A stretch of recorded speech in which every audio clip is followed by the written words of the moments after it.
أعوذ بالله من الشيطان الرجيم. بسم الله الرحمن الرحيم.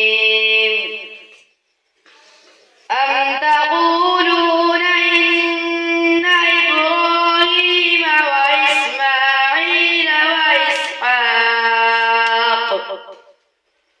وإسحاق ويعقوب والأسباط كانوا هودا أو نصارى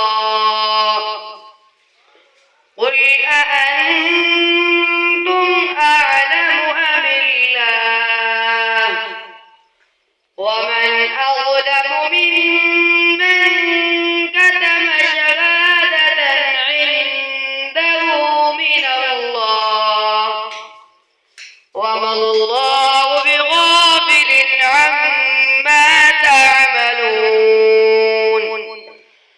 تلك أمة قد خلت لها ما كسبت